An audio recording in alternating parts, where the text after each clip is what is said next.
yar yar dedim.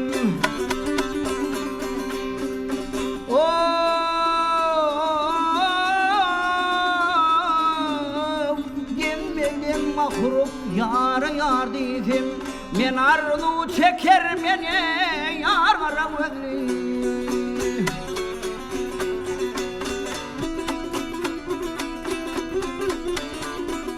Ay ahirina bir mertebe var diyey, arzum çeker mene yar karavulli.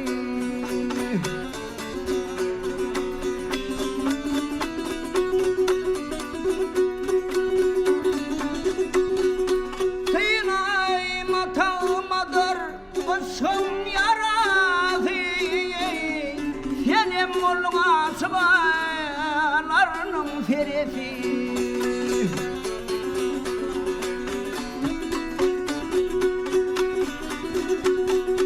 İki didem gözümün ağı tarafı, arzum çeker mene yar karavulli.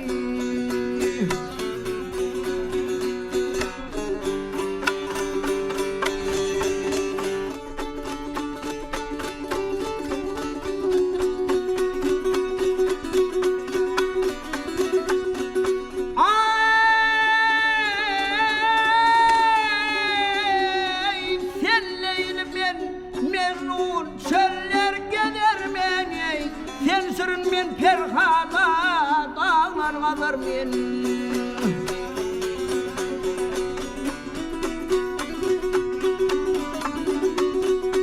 Kalay etsem sürün, sana döner meni, arzum çeker meni, yar karavulli.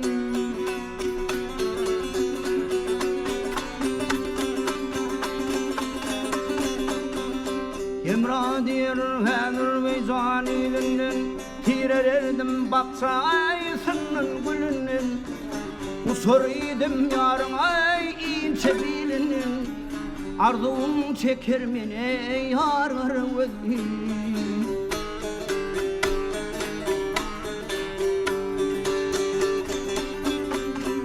Yar karavulli, balsırın sözlü, bakay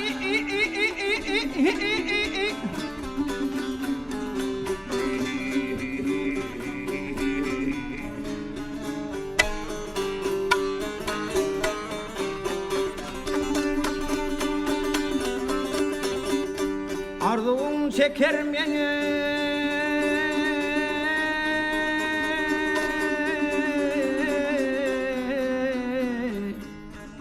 yar karavulli, yar karavulli, balsırın sözlü.